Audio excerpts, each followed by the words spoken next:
The future is here. An innovation that will change the way the industry works. A Hot 100 chart, updated daily. The most accurate price guide on the market. Every card has its own profile with a wealth of information. Know the precise, real-time value of any card in the system. On demand.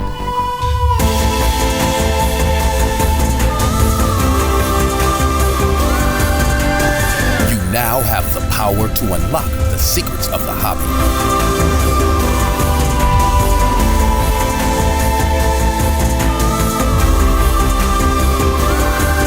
The game changer is here.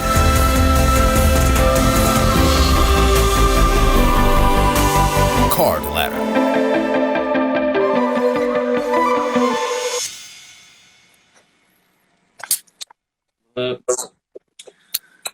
What's going on? Oh, well. Well, let's see it. It's coming. I think I'm supposed to let a few more people come in. I think that's how this is done. I know, I'm just building it up. How is everybody doing? Today is October 23rd. I'm going to start trying to remember to announce the date because the last episode we announced a huge new feature was coming out on Card Ladder, but nobody knew what the date was. And then it gets uploaded to YouTube a few days later, and people were thinking there was a second huge feature last week, but the reality was there was only one, but it was a tremendous new feature. It's the new watch list feature. Alerts can be set up to track cards. You can get a notification within the app and to your email for any card if it goes above or below a price that you set and that you can modify. So that was a very exciting new feature. Enough with the shameless plug, though. Today is, like I said, Friday, October 23rd. Josh certainly has the LeBron mail day of the week. You can see the two that he's showing off, but he already got a chance to show his off on Instagram Live. I'm going to show off a LeBron that I got this week. Woo! Damn. That is shiny AF. Christina is down here. So this is the 2018 Prism Gold. LeBron PSA 10. Serial number 10 out of 10, like the great Josh Keane told me. It was the last one ever made. There you go. So tell us the story. How'd you get this guy? So Coleman, the great Coleman Cards, posted this card, and he said it was available maybe 3 to 4 weeks ago. And the card immediately caught my eye. And I just thought it looked amazing. I love 2018 Prism. I just thought it was great. So I messaged him immediately, and I was like, what's the price? He told me the price. I was like, are people interested in this? Are people inquiring? He's like, yeah, I'm getting a lot of inquiries. But, you know, we're pretty firm on the price. So I said, okay, cool. I checked back a week later. You know, I'm expressing interest. I'm talking through why I like 2018 Prism with him. And he's like, yeah, man. He's like, I agree. It's a great card. And so, you know, I'm still like hesitant to pull the trigger. Another week goes by. I find myself thinking about the card. Like I message him again. I'm just like, dude, what's the deal with the card? And like, it's becoming clear to me at this point that like one way or the other, I'm gonna get this card. You know, I'm gonna make it happen because it's gotten into me. It's gotten into my brain. I don't have a choice at this point. So I start scrambling for ideas for ways to get this card. I put together a trade proposal. He accepts it, and we did the deal. And now the card is here with me. I've been carrying it with me everywhere for like 2 or 3 days. I just absolutely love the card. I think it looks amazing. And yeah, shout out to Coleman. It was a dream come true to be able to land a LeBron Prism Gold. So last week we talked about how basketball prices have been going down. LeBron prices were going down, even though he won the championship. And we talked about how like Mahomes had a similar trajectory, and you know we both kind of like talked about it. It was so we put our money where our mouths are this week, you know. Yeah, I I want to make that point emphatically as well, is that, the Mahomes effect is a real thing. And we've seen it happen enough times. And we forecasted that there was a probability it would happen with LeBron. And then it did. And the source of that philosophy is a basic one. It's that there is a conventional wisdom among smart people, that the right time to sell an athlete's memorabilia and collectibles is right after a big moment or a significant achievement occurs. And there is an intuition to it that makes a lot of sense. But the problem is there's lots of smart people who think the same thing, and they all do it at the same time. And it just ends up creating a supply that simply outstrips the already increased demand that exists for the player. So, after watching LeBron get his 4th championship in a completely dominant fashion and just have a terrific season and look forward and project into what the Lakers and what he's going to be able to accomplish over the next few years, and looking, into that future and thinking about what cards that I like and what LeBron would I like to add to my PC, it just seemed like a window of opportunity had opened up. A card that I would love to add to the PC became available, and it was just a perfect storm. We are in in my opinion, we are in an opportunity right now to pick up some LeBrons, because many have come to the market on the theory that it's a great time to sell. And so, I speaking for myself, I was thrilled to be able to take advantage of intuition that we've acquired over years of being collectors.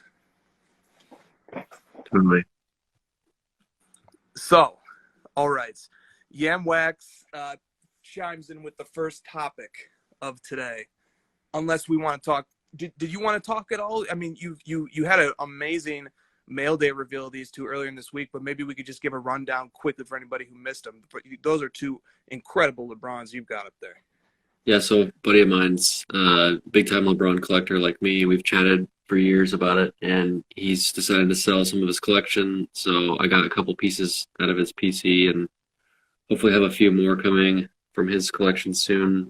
That's pretty much it. I mean, I've always collected LeBron, but I thought this was a great opportunity to buy more with where the market's going right now. So ready to get into the topics. Let's do it. Let's go. Okay, so Yamwax says, it sounds like the NBA may reward us with an early Christmas present as well, right? Indeed. And that ties into a question that came in from Jay Christian 648. He says, with the rumor of the NBA starting back up in mid-December, and technically it was reported, I think, by several of the blue checkmark NBA official reporters on Twitter, that the date is rumored to be December 22nd as a potential restart date, with the season concluding before the Olympics begin next summer. He says, with the season starting back up possibly in December, how much longer do we have to buy basketball before cards start taking off again? Not much longer, I don't think.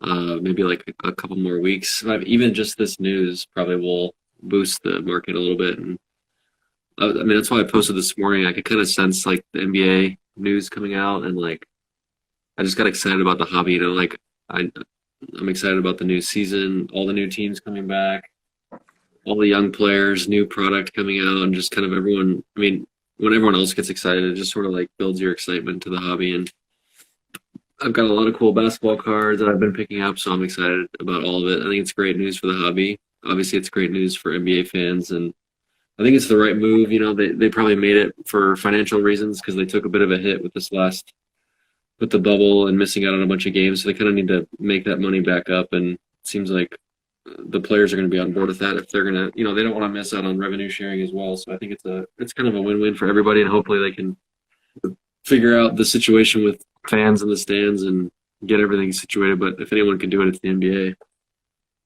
Yeah, I agree. And I think many of us reasonably had expected that the opportunities to get cards in the off season would be much longer than they will be if the season in fact resumes this year. We will go from having had a very long off season, I don't know if off season is the correct term, but a very long interruption in the season after the pandemic hit, where there was this period of prolonged speculation, and now we're getting the polar opposite, where we're going to have a very short off season for the NBA, leading into the quick resumption of a new season this year. So it will be interesting to study how the market moves in a short off season. If the theory that during the long off season created a prolonged window of speculation is true, then perhaps we should see maybe less speculation running into this season, just because from a temporal point of view, there's just less time. So it will be interesting to see how that plays out. But, on the other hand, maybe people start scrambling and rushing a bit. We'll find out. We'll find out over the next week how the market starts reacting to this news. Of course, the date is not confirmed either. So, people should proceed with an understanding of the probabilities here. The date is not confirmed at this time. So, but I do want to agree with the general thrust of what Josh said at the very beginning of his answer. I also agree that, like, if you are looking for deals on basketball, if there's a great card that you're trying to seek out and get, there are definitely worse times to do it than right now. Right now, it seems to be at a relative lull for basketball cards. So, okay. This next question comes in from Three Kings Cards. He says, Corey. Yes, sir. Corey says, rare basketball cards are continuing to set records. What are you buying and why? So, like, we've kind of already answered this question, but I don't know if do you want to say anything more about what are you buying and why? Yeah, it's interesting because, like, for a while, like, the base cards were like closing the gap to the rare cards, and some of our predicted pricing was reflecting that. And then now that, like, base cards are going down and rare cards are going up, the gap is like doing the exact opposite and widening. It's kind of interesting from that perspective. And I mean, it's not like I shift focus from rare to common cards and what I'm buying. I just always go back to, like, buying what I like, and that kind of holds. That's why these two cards in front of you are kind of a good example of that. Like, I've always loved these cards, and I never really. I have paid more than what I've owned them before, and I paid a lot more this time around because that's just kind of what the market is, and I didn't mind paying what it costs today because I just like the cards. I've always liked LeBron. I've always liked basketball cards.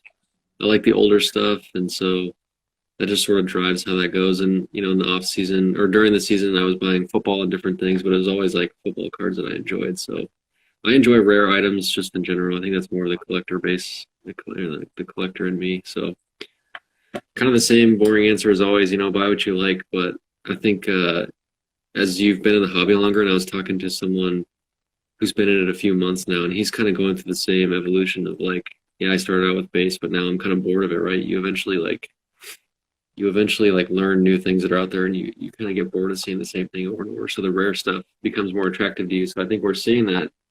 We had this big influx of people coming in through COVID, and those people have been around a few months now, and they're I don't want to say smarter. Maybe smarter might not be the right term, but they're becoming more experienced, right? And they're learning more about the hobby and figuring out what they like. And in general, as that happens, you start to gravitate more towards the rare things that you don't see as often. So we're seeing that sort of evolution through the pricing.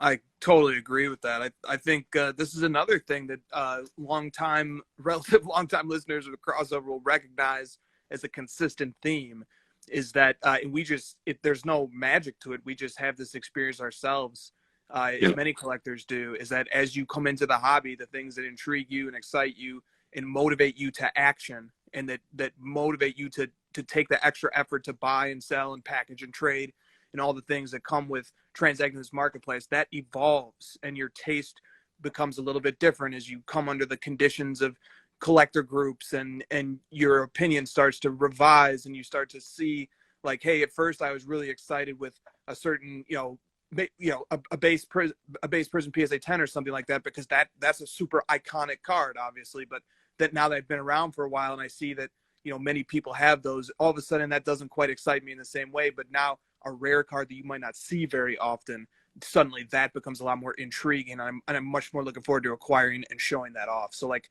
I do think that we are seeing a slight aggregate change in people's preferences. I think that's extremely astute observation. And then there's something else you said. It ties into a question that came in from Great143, a great collector. He said, as base cards go down and interest in high end goes up, is using base the best way to predict? It's an excellent question, and it's a problem right now trying to figure out what high end should be worth when the rate of growth of high end is beginning to outstrip, it appears, the rate of growth of base. So it's a very interesting methodological question for how to try and price items relying on a multiplier method that relies on the market for base cards, when the market for base cards is not necessarily moving in the same direction that higher end stuff is going. I wonder if you have a thought about that. Are base cards going to continue to be proxies for the market of a player as they kind of were for the last year? And if you see, a great examples of the LeBron 2003 Topps Chrome PSA 10, like as that card goes, it at least when it was on its way up, it was a nice predictor for the direction that other more rare LeBron items were going as well. And in fact, it actually serves like an excellent predictor back in May for like when the 2003 Ultimate LeBron Rookie Auto BGS 9.5 sold. But now that the slightly higher population stuff is not quite moving in the same direction as rare stuff anymore, do you think we can still look to base to indicate the movement for rare cards? Is there something else we can do, or are we just kind of gonna have to just watch high end move on its own? I think we can still use the base. I think it's less about like the fact that it's a base card versus a parallel rare card. It's more about the fact that it sells more often and kind of gives you a general sense of the market for that player. We're looking for quantity of sold when we're doing the predicted pricing. So it's never going to be perfectly accurate just because you can't account for, something being so scarce that two people are willing to just pay 2x last sale. We can never account for that, and we'll never be able to predict it perfectly. But the base card, the liquid card, milk card, whatever you want to call it, that's just, it's more for just the volume, right? Like it's just something we can use as a baseline because it sells a lot. That's exactly right. And the new multipliers get created all the time as well. So if a new comp gets recorded of a very rare card relative to the base version, and the multiplier is out of step with where multipliers historically have been, that's the first indicator that, hey, maybe we need to shift to this new multiplier or give it a little more weight when we're averaging historical multipliers. But time will tell. Time will definitely tell here. And there is something to be said about the fact that it does seem that buyer bases, the preferences of buyers are changing right now, maybe before our eyes. Yeah, I think that'll go back a little bit, right? Like as the season kicks back up and there's more general interest in basketball here in the next couple of months, not everyone will be able to buy rare cards because, it's in the word, they're rare, so not everyone can buy it and they're more expensive. So, people will jump back into the other stuff, the PSA 10 silvers and things like that. I like that theory too. I like that theory as well, man, because, so base will be more volatile. But what it means is that, like, when a player is super relevant in the news or there's hype surrounding them or something, the base will grow more relative to its rare parallels in that instant. But during off season and time when like real collectors dominate, in those moments, the more rare items will grow. But it sort of averages over time when you take into consideration both of those moments happen. Yeah.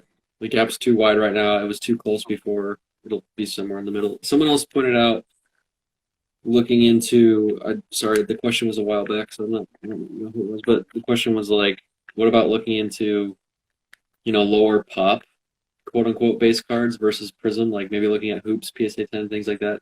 I've taken an interest in that same idea of like, maybe looking at Select or Optic, or I was looking at like high voltage inserts, things like that are there's definitely way less of them than there are the Prism this stuff. So it's kind of interesting and a little bit more of a hunt, maybe like a nice middle ground for someone who doesn't have the funds for like these big rare ones, but it's kind of bored by the base. Like maybe start looking at another ones like Revolution and Hoops. Help me out maybe, but just like different base cards that maybe have a little bit more uniqueness to them that you don't see as often. And the PSA 10 pops are way lower.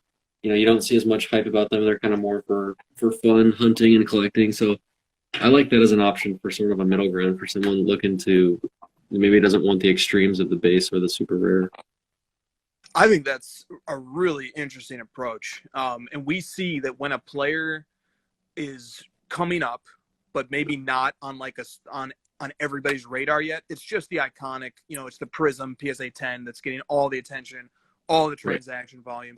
But if that player takes it to the next level, like they make like a Tatum type of leap, a Luka type of leap, a Trae Young type of leap in the mind of the hobby, very, very quickly you will see the secondary sets. And I hate to like relegate Select to that like tier, but because I love Select, but you will see those sets, suddenly become a huge target for people because people have budgets. They say I have $200 to put on this player's rookie card, and hey, look, if Prism is suddenly 3x that in a PSA 10, like I'm going to go look and find what the next best thing is that I can get at that price point. So like it can be really exciting to kind of be ahead of the curve and get in on some really cool, non-mainstream cards. Like I think that's a really fun approach. Like the high voltage, these are sick cards. It's not a rookie, so it doesn't have the hype attached to it of a rookie card. The pop is only 50, super low, cool looking card, lower end product. It's only $200 for PSA 10. So someone that's like looking for something fun to collect of Luka, and they don't necessarily want to spend $1,500 on a base card where there's 20,000 of them. Like there's lots of other options. And we talk about this all the time. We went through Jordan last week of like, dude, there's cool Jordan cards they collect that are always going to be cheap. Same for Luka. If Jordan has cheap cards, everyone has cheap cards. Let's just put it that way. Like Optic Hollow, BGS 9.5. The price of this is about the same as the base Prism, and the pop is like only $174. So, and there's another option, like looking at BGS 9.5 or PSA 9. Always something to keep things interesting, even if you're looking at these super high-end players that are like seemingly out of reach for a lot of people. Always cool options.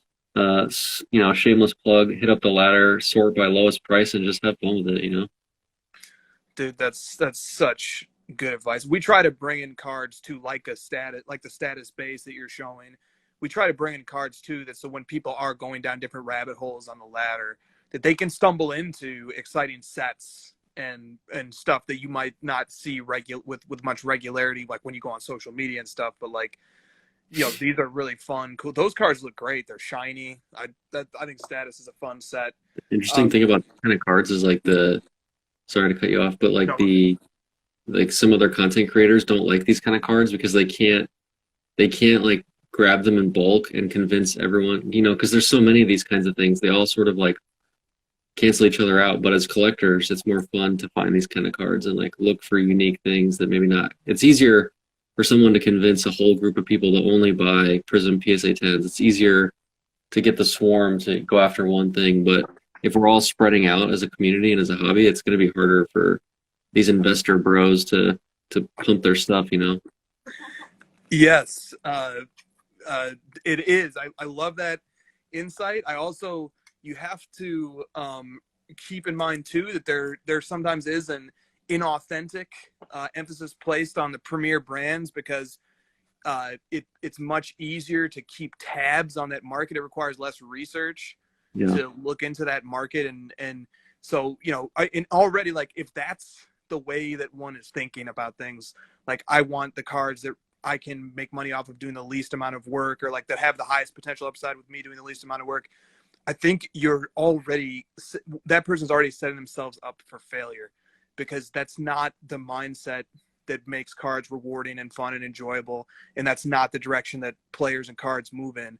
It's the other way around. It's discovery. It's finding new, exciting sets that you can be the first person to show off on social media, or that you can be the person to reveal to the hobby and sort of be ahead of it. That's where things get fun, exciting, and interesting. So, that's just another take on that as well. And also I have to give a shout out to the great Lucky Show. He has a great YouTube channel called The Luka Show. There's a long story behind this, I won't go into it. He was supposed to appear on Christina's Corner, but he didn't. Instead he made a new channel, and so as a courtesy to Christina, he sent her this amazing status box that we still have right here. It was so generous. The guy is a legend.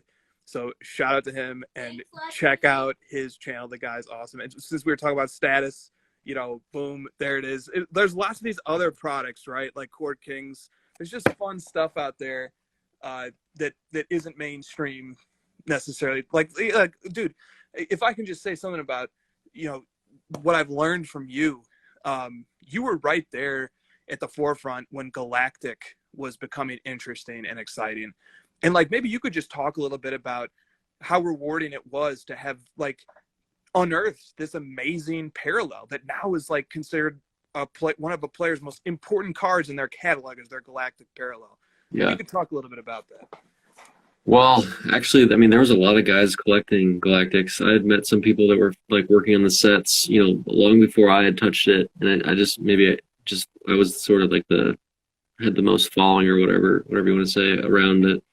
As someone who started to collect it, so I just kind of gave it more notoriety in that sense. But there were a lot of people already collecting it, and that's what kind of interested me was like people were after it. It was a fun like collector kind of card. They look freaking sweet. It reminded me of 90s, and it's just like when you find something like that, you get sort of excited. And I did a lot of research into it, how rare they were. Asked people. It's the same kind of thing, man. Every time I find something new, I just go straight to Instagram and start asking people who collect that thing, asking for why they collect it, what information they have about it, and then try to find it and buy it. And it was a really hard card to find. Like it was hard finding the LeBron Galactics, and I'd put a lot of them together and pieced it together, and then they sort of got too popular for my interest after that. But now obviously it's like Galactic's like a pretty huge deal. That's awesome. That's when you're just like experiencing the hobby at its highest level. So K Dizzle's cards had a question was similar to one we just went over, but there's a twist to it. He wrote in, or she, which do you like better? Prism PSA 10 of an up-and-coming rookie, or a PSA 10 of a cheaper brand rookie card of a Hall of Famer? Definitely the Hall of Famer. Yeah. I'm going to have to go with that as well. Like, I don't know, like LeBron status versus Luka base Prism. Yeah, I agree. I don't, or even, getting even more quote unquote up and coming like this guy. By the way, I'm preparing an order. Who's that? Hero? Yeah, this is Hero. Sorry. Up and coming. He's here, bro. He was in the finals. He carried that team. Hero is the young GOAT. Look, this is Illusions, by the way. This product is really cool. They have embossed cards, like, which is an innovation as far as I'm aware from Panini technologically.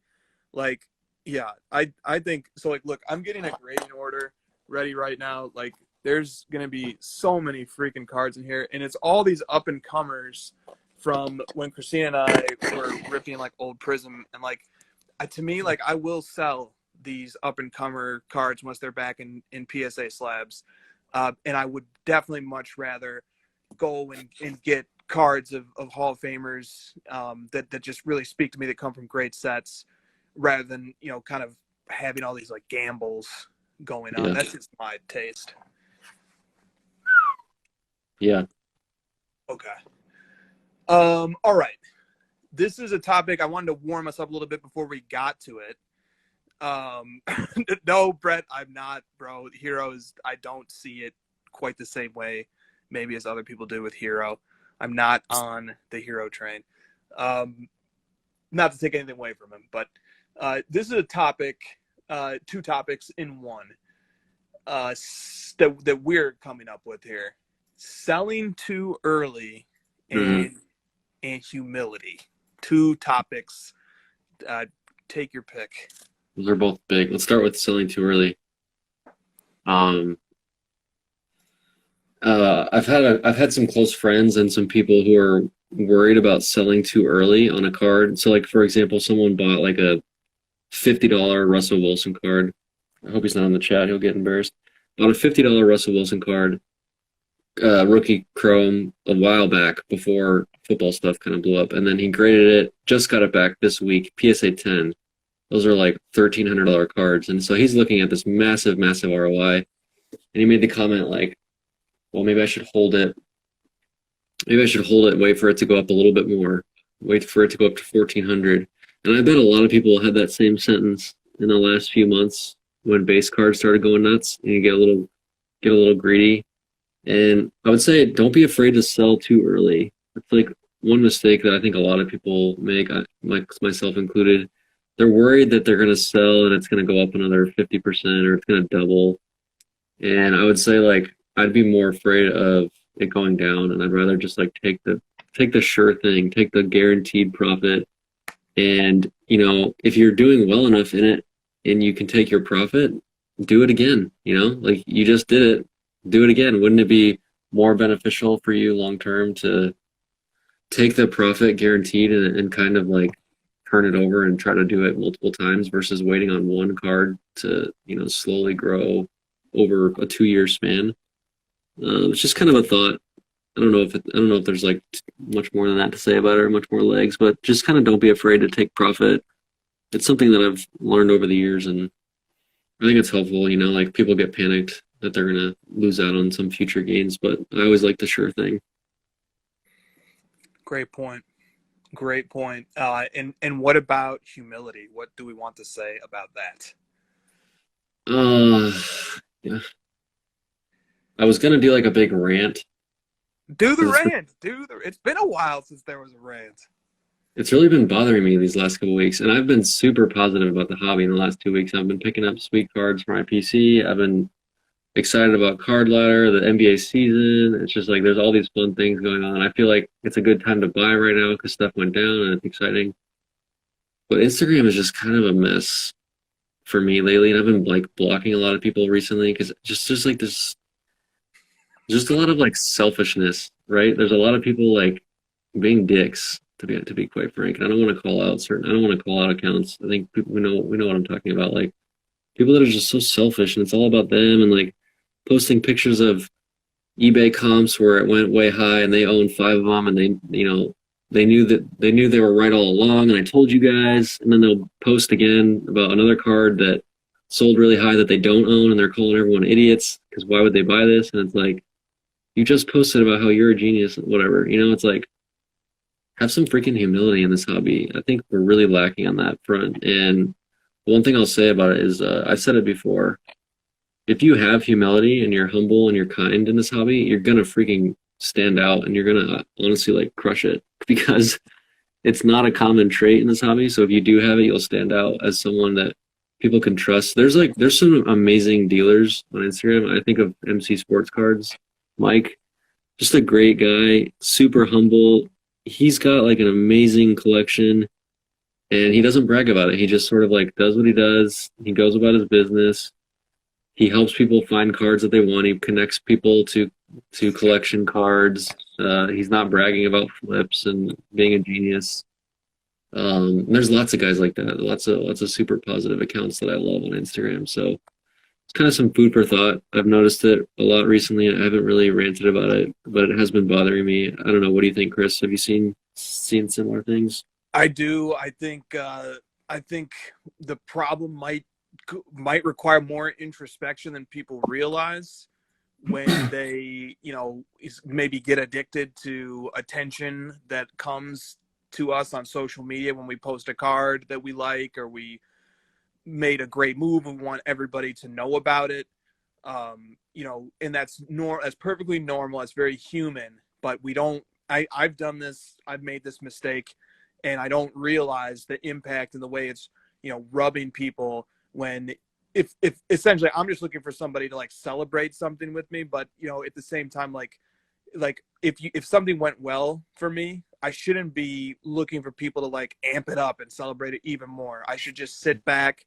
I should enjoy that moment for what it is. Never, like you say, never get too high, never get too low. Just take the moment and move on. That's a great lesson in humility. And so, like, I'm going to give an example, but I don't mean to offend anybody here. And if I'm, I'm sorry if I do, but don't post the same card 10 times. I'm sorry, but that's one thing I think that we have in mind is when the same card gets posted over and over and over again, and it's like, something like, oh, Tatum just, nothing against Tatum, like, oh, Tatum just had a 40-point game, I'm going to post my best Tatum card. Then a week later, he makes the All-Star game, I'm going to post it again. And then a week later, they clinch the playoffs, I'm going to post it again and again and again. And it's like you're burning out the card for me personally. And I celebrate your success. I'm happy for it. Happy for you. I'm happy for what's happening. But it makes the hobby seem very egocentric when we're just constantly celebrating everything that goes well for us.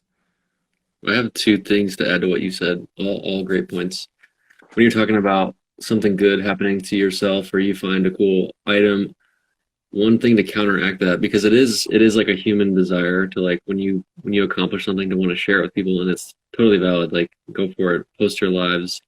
Post it. Celebrate it with people. Another thing that I'll do is, like, when I get a sweet card or like a lead on a rare card, I post it to like my super close friends that, like, I know when they get stuff, they show it to me.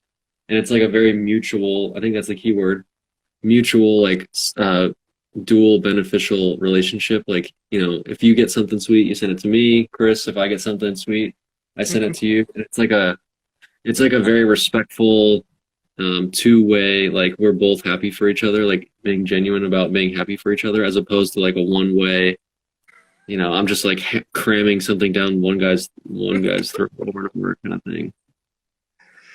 Oh yeah, no, it's so true. Like, I feel like, look, there's a limit. I limit myself. I say I can only post a card once. So I better make it a damn good post. I'll put a nice long self-indulgent caption on it. I'm gonna put all my thoughts on it. I love the way Exquisite Collector Tim does it. Like, every post that guy makes, it hits, it counts. It's thoughtful. He puts the story behind how he got it, why he likes the card, the whole thing. Like, and maybe a card can get posted 2 or 3 times, like in a really great moment. Okay, we could post it 2 or 3 times. Anything beyond that, like Rodman said, you're getting into hype beast territory, and then things get too confusing. Another pet peeve rant is, like, don't steer conversations toward yourself purposely. Like, you're in a group chat and there's like a topic going on, and I can sense like someone subtly steering it towards themselves with like a subtle hint of like, oh, that's similar to this card. Yes, we know you have that card. Let's just talk about it now, And it's like, it just bothers me, man. I just want everyone, I don't know what I want. I'm just ranting at this point. Just stop doing it. It's good. It's Friday night. Let's just let it rip. Okay. So this is a change of topics a bit here. This came in from SGE Sports 922. He just simply says, discuss what Josh put in his story today about cards being investments. It's so true. So can you say what you put in your story first of all, so I don't butcher it? Probably not. I'll try. Hold on. I don't say cool quotable things like that too often, but when I do, I gotta write them down. That's right. I was really put it on like a bumper sticker or something. I was feeling myself on that one, Chris. I was like, oh yeah, this is let me just type this shit out. Oh, it was epic. It was amazing. It was like people don't like cards because they're good investments. Cards are good investments because people like them. And the sentiment behind that was like, don't come into the hobby and like try to find that quote unquote good investment card.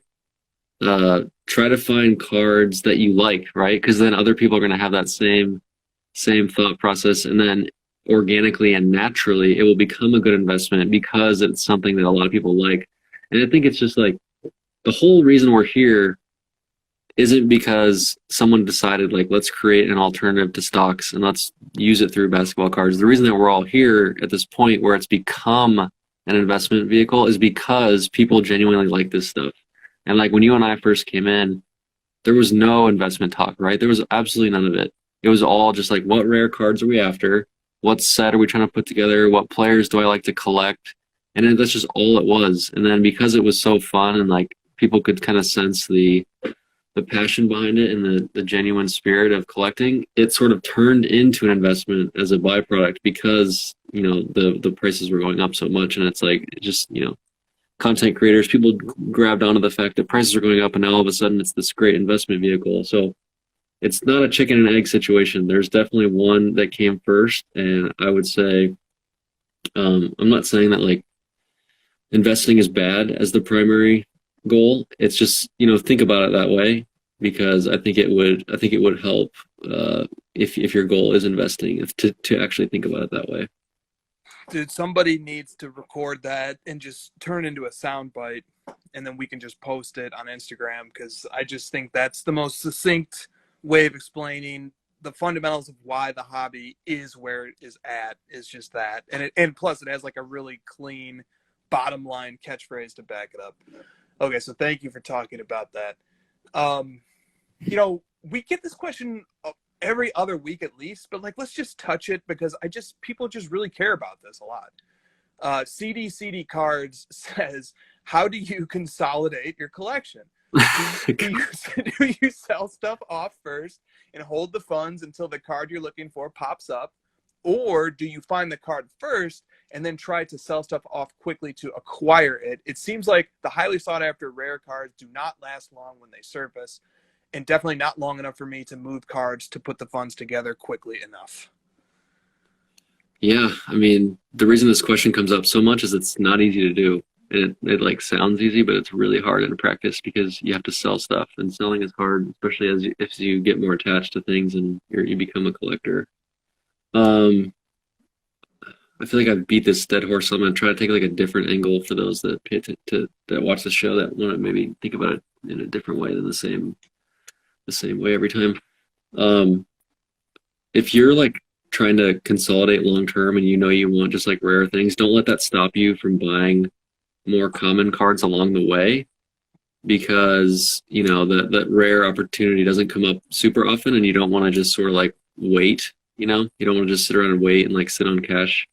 Sometimes it's good to like pick up cards that other people would enjoy, or maybe cards that like kind of serve as like a card, as like a temporary card for you that you think is good as a short-term like play, investment, whatever you want to call it. And then when that rare thing does come up, you have cards that you don't feel super attached to and you're willing to move. I do this all the time. I'll buy like Luca cards or something super lame and boring, and knowing that like I'm not going to get attached to it. It's something that I know that people will enjoy when I'm ready to flip it or to trade it or whatever. So that's kind of a different way to think about it. Maybe don't only buy cards you're super attached to and you'll never sell, because then it will be impossible to consolidate. But maybe just sort of mix it up, get outside your comfort zone, buy a player you normally wouldn't, and then maybe that'll sort of like get the ball rolling on selling and things like that. It's a really neat piece of advice. I had never thought of it that way, but it definitely makes it easier to liquidate if you're selling stuff that you don't have quite the same attachment to, but nonetheless are still cool cards that you enjoy having. The problem for me is that like anytime I have a card budget available, it's very hard for me to just leave it sitting there. I always want to go buy something, or I always want to start hunting something, and eventually like that money gets committed to a project or a card that I'm trying to get very, very quickly. So like it's really hard for me to just have cash just sitting there and like, oh, I'm just gonna wait until my Grail shows up. I mean, like I don't know if financially that's a great strategy anyway, but it's just like from the collector enthusiasm, it's just that money starts burning a hole in my eBay account instantly, and I just have to find something to do with it. So like I understand that like it's really difficult to then, when your Grail finally does come around, you don't have the money right away. How can you raise the capital to get it really quick? It becomes tricky. And I know some people get into a zone where they will seek out the card, and they'll make a deal with the buyer or the seller. And they'll say, look, like I will commit to the card at this price, but please give me a week so I can move cards so I can buy it. I know that's not an unfamiliar thing. That does happen from time to time in the hobby, but you need to have an understanding seller. You might even need to pay a small premium for the privilege to do that. Do you have any thoughts about that, about maybe committing to buy a card and then saying, hey, can you give me a week so I can move the stuff I need to? I think it's a great idea. And when I'm selling stuff, and people say that to me when I'm selling cards, especially when they're pretty expensive, I'm totally for that, man. If I can help you, I'm open to that as a seller. If I can help you get a card you're really after, and I can tell that it's like something you would really want for your collection, I do not mind waiting a week to let you get time to gather the funds. And I always say that. And guys are like, oh, can I pay you, deposit, etc. I'm like, no, take the time you need, whatever makes you feel comfortable. Like, I want to help you with your PC. So I think that's good to have that as an open mind as a seller and a buyer as an option is really great. Definitely. That's where I think you can like kind of have a win-win is, you know, you get a reasonable seller who can work with you like that. And don't be afraid to ask, because like Josh said, sellers love to see a card go to the right person. And, you know, if that card makes a lot of sense in your PC, the seller will work with you. I think that's usually going to be the case. Okay, so that was a fun question, a new spin on that question. Let's see, where do we, okay, so this question came in the chat like 30 minutes ago, but I wrote it down to come back to it. It feels like a decent time to do it now. It came in from Authentic Goods Only, and the nature of the question was basically, what do you do if all of a sudden you get stuck with a rare card that you might not be able to sell within a day or two or a week on social media? What do you say about that? You need the money. Yeah, and you want the money for whatever reason. 3-day auction on eBay. Yeah. That's kind of a lame answer, but I know a guy that does that. Like one of my buddies, we were buying Mahomes stuff, and like a really sweet Mahomes came up, like an RPA, and he didn't have the 50 grand but he really wanted the card. He had the card equity. He had stuff that was like, I'm not gonna be able to sell this today, but I want it. So he hit the bin, message the eBay seller like, hey, can you give me 5 days to pay, and I'll 3-day auction all my stuff, and I'll have the money at that point. And I think it's a decent option. I like that eBay at least has the option of 3-day auction because it's gonna sell. You're not gonna get top dollar, but I mean it's still eBay. You'll have the eyeballs, and in general, like whether it's 10-day auction, 7-day, 3-day, I don't think it makes a giant difference because at the end people are just gonna put in their bids and their snipes anyways. So like it's not a terrible option. Yeah, and there's volatility in that situation, and sometimes it can go the other way, and the card will end for higher than you were expecting as well. It's just the nature of an auction on eBay. My take on that is like it's a lame answer because it's like not directly answering the heart of the question, but like I would say as a principle, if you are adding rare high-end cards, it should be done with the expectation that those cards will take a month or two to liquidate because they will need to go through an auction house that specializes in putting high-end items in front of a lot of eyeballs. I think the high-end cards should be acquired with that expectation. To make a very loose analogy, no different than like a home, and that you shouldn't expect to be able to sell a home next day either. There's a period of time that's just understood that it takes to liquidate a higher end thing. And I think like that's or at least that's the perspective I bring to my higher end stuff, is that like I don't expect to be able to liquidate this tomorrow. I expect that when I do want to sell it, I'm going to have to send it to one of the elite auction houses and be patient and do it that way. And like I said before, having liquid cards helps with that, right? Like having, like you were talking about, like you don't want money burning a hole. I had money sitting around and I didn't want to, like Durant is not my favorite player at all, but I know this is an important card. It's quad 9/5. It's rare. I know that when I need to sell it, it won't be difficult. There's comps around it. It's a rookie card. It's fairly liquid. And I feel like it's going to do pretty well going into the season. So it's got all those factors of like pretty decent buy for me. Not like I'm not going to own this card a year from now. Like it's not going to be a PC card long term, but it's something that I have become accustomed to having in my inventory while I kind of wait for that item that I really want. Yeah, definitely. We have another question on the topic of like grails, basically. So I just want to get to it. It doesn't merit too much of an in-depth answer, but this comes from Ruth 33 Cards. He says, I'd love to hear more about the average Joe's journey when they land their grails. Anyone with a lot of money can flat out buy their dream card, but the story is better when you hear how someone obtained the white whale that they never thought they could afford. I see lots of eye candy on Instagram, but I would love to hear how the card was acquired. So that's the topic. And I just want to add, like, I do also personally enjoy when people tell the story of how they got the card and not just what the card is. Like but it takes time to like write all that down and everything. But I agree with that. I do encourage that. I do love those posts. Do seem to be a little more memorable. What do you think about this? About people coming out telling their story about how they acquired cards, especially if it was like a card that they never thought they would be able to get.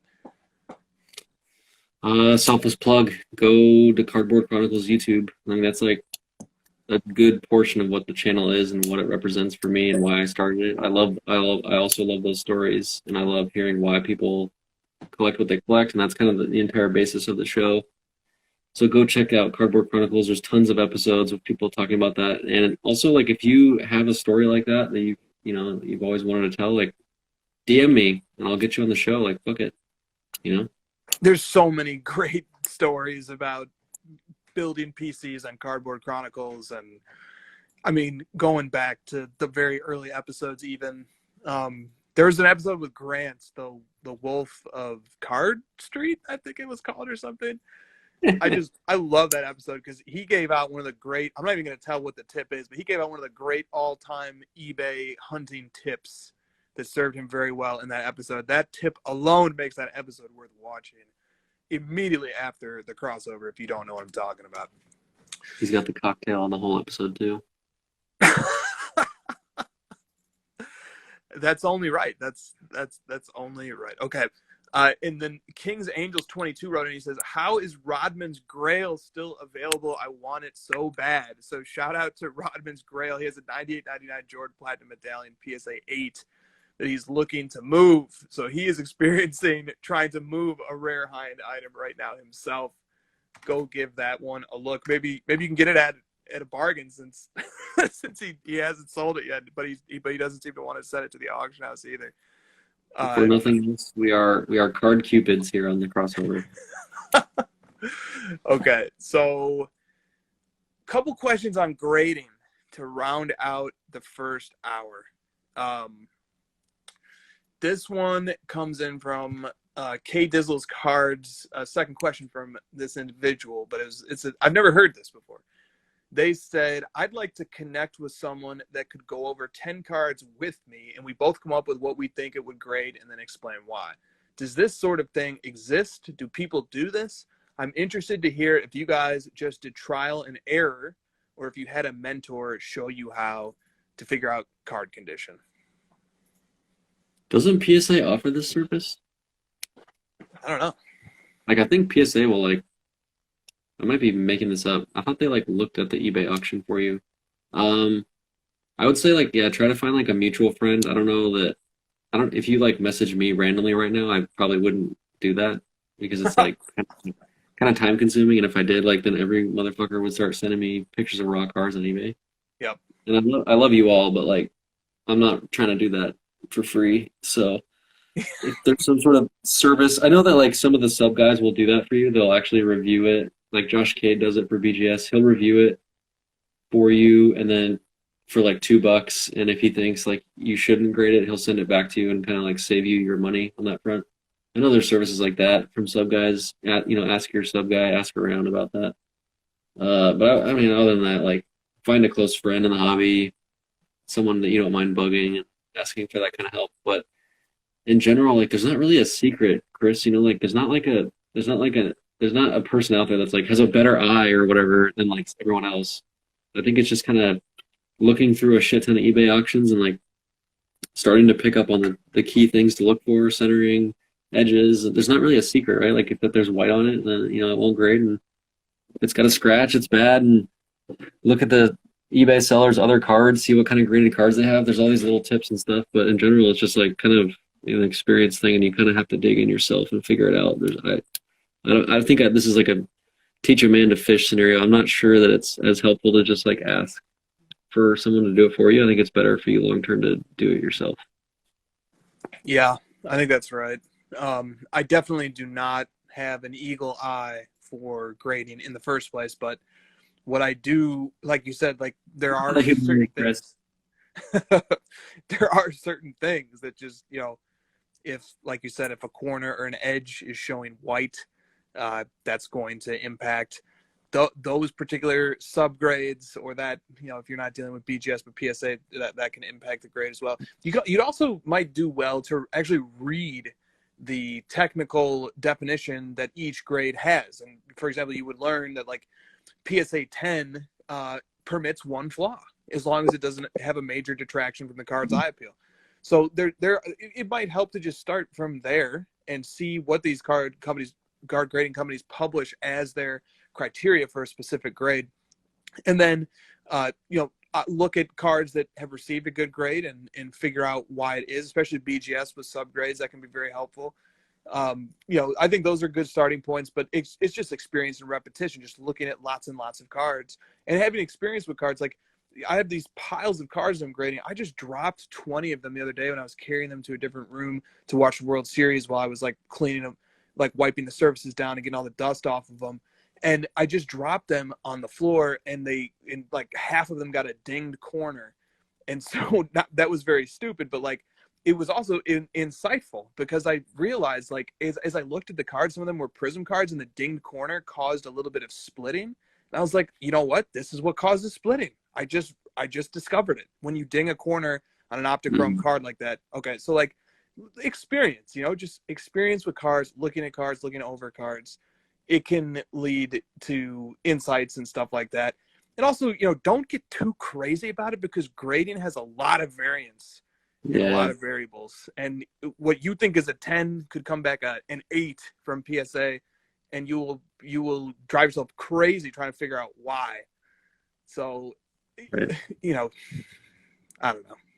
If you don't think this is a genuine show with two genuine guys, this guy just admitted to dropping 20 gradable cards to the ground and telling all of you about it. Yeah, jeez. It was. I had to really strain hard to find the positive in that one. You're just like, God fucking shit. This is good, guys. This is fine. It's good. This is good. Yeah, I'm gonna learn about this. I'm not gonna. Dude, they were Trae Young. Like 5 of them were. Oh, dude, you're fine. See, that's you're how fine. I felt upset too. I was like, well, at least the hobby gods speak in mysterious ways. Okay. So look, so card porn comes in with this question. A couple other people had this question too. This also came from Cartmageddon.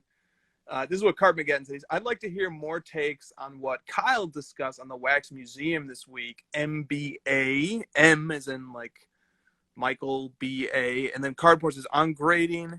What do you guys think about the new company that just launched, the grades that grade cards? Like we talked about this a little bit last week, but now more people are familiar with the topic. Do you have any opinions on the graders who grade the graders? I think it's silly. That's about it. I don't know. We talked about it last week, but it's silly. Very silly. Yeah. From a data collection point of view, it's very annoying because now the word diamond is showing up in all sorts of like cards that it shouldn't show up in. Wait, is this a service? Someone is sending this guy cards? It's a paid service? Dude, yes, it is. So if you check out the show, there's a show going on the East Coast. I think it's in Virginia right now. And a Jordan PMG Red PSA 6 and a Jordan 03 Exquisite Limited logos are both at that show. And both of them have been certified by this new grading thing. The grading of the grading. And on the one hand you hate to see it because like I feel like both of those cards in particular do not need a second grade, but on the other hand I have to admit, and I'm not endorsing this service, I know how hard it is to try and do a startup thing in the hobby, so like I respect anybody who even tries it on that level. But the one thing that I will say is that you get variance in some grades, especially like when it comes to stuff like early Exquisite and 90s, that like kind of does merit a second look. Like the red PSA 6, I mean, it looked really clean.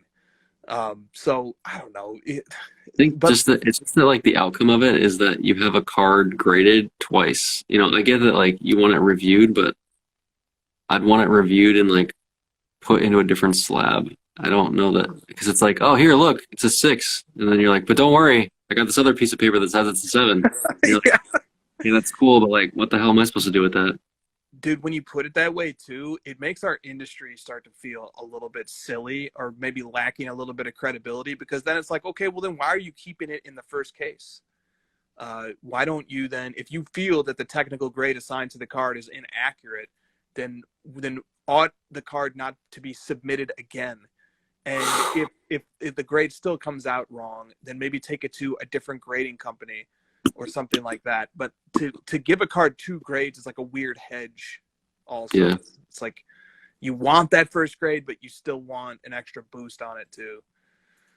And you talked about this last week too, but like having to show 2 items to somebody, like here I have the item and then I have this second piece of paper that goes with it.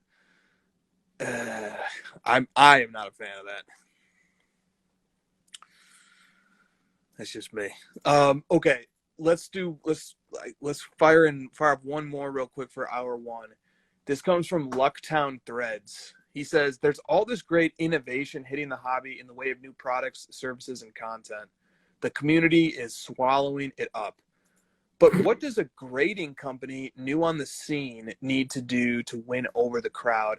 I've always considered myself a PSA 10 till I die fanboy, but they, like others, haven't really innovated or adjusted their ways to meet spikes in demand. I disagree. Yeah, I disagree with that. So they have 70,000 square feet now to help with that. But his point is, it seems like we're at an inflection point, or we should be. So the thrust of this question is like, how can a new grading company do something in the hobby? How can they make a name? Electronic reading. Totally. And like, look, it's not your. If a new grading company actually does want to come in and disrupt things, there's a small possibility that actually like threatens the whole ecosystem, the whole economic system of sports cards. If all of a sudden, how do you relate like a PSA 10 and a BGS 9.5 and stuff to this new slab, and like, is it taking demand away from these other slabs? Like when the hierarchy starts getting disrupted, all of a sudden, it can be disruptive basically. So like people are going to tend to want to have the consistency and the certainty and the reliability of like knowing that, hey, if I have my card in a PSA 10 slab and it's like a 2019 Prism, I know that that's where you want to be. That's the quote unquote investment grade, or to put it differently, the collector, the end of the road status of that card is that this is a PSA 10. It's the best technical grade that PSA offers, and that's the leading grading company right now. So Yeah. if the threat of disrupting that is, it better be worth it, right? Like it really better be worth it. Are you seeing all these cards that are way down? Like I'm just still scrolling and everything's like 50% down. I'm pulling up eBay and watching these cards because some of these are like so far down that shit, I'll buy some. I see a lot of Tyler Hero on there. Like the Kyler Murray stuff is way down, and Kyler Murray looks really good still. If I had a bunch of Kyler Murray cards, I would not be panicking at all. Like he looks great. He does look great. And the Cardinals have some big wins under their belt already. He's a second-year guy. Like give him. I mean, he's gonna have a lot of hype going into next year. So if you can stomach buying it right now, and the Wharf posted that, like he did. A good time to buy football is right now, and I totally agree because football stuff is way down. I'm not sure if it just like went up too fast and people are panic selling or people aren't meeting expectation, but Kyler's meeting expectations to me, so that seems silly. Yeah. It's fun to see what happens with football. That post from Wharf was like super insightful because it was empirical, and he said, look, in his experience, an opportune time to buy football is in season. That's just how that market seems to work. So great post by him. Okay, so shall we take a break? Yeah, let's wrap hour one and come back for hour two. Thank you to everybody for enduring hour one with us. The overtime hour is coming up. Dude, I'm on one, so let's get some juicy questions. We still got plenty of them. I got some humility in me today. Let's go. Christina is laughing at this. She's mad at you for buying that LeBron, isn't she? No, it's her favorite card now. So you should just tell her, like, This is a goat house. We buy goats in this house. Then why did we buy LeBron? Goat House. I love that. If that's an Instagram account waiting to happen, or a group This- chat. You can only buy Jordan, LeBron, and Luka. Yeah, I mean, I have that's the triumvirate. Those are the three hottest players in the entire hobby, in my opinion. Yeah, and throwing Kobe. Kobe's in there as well. Well, because it's their triumvirate, because it's got like the old-timer retired guy, it's got the old-timer currently playing, and it's got the younger. Oh, thank God. I was gonna lose that. I'm saving it now. Okay, dude. All right, I'll see you. The future is here. An innovation that will change the way the industry works. A Hot 100 chart, updated daily. The most accurate price guide on the market. Every card has its own profile with a wealth of information. Know the precise, real-time value of any card in the system. On demand.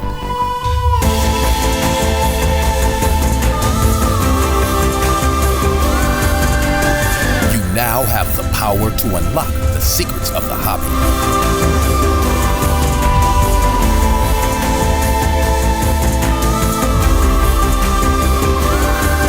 The game changer is here.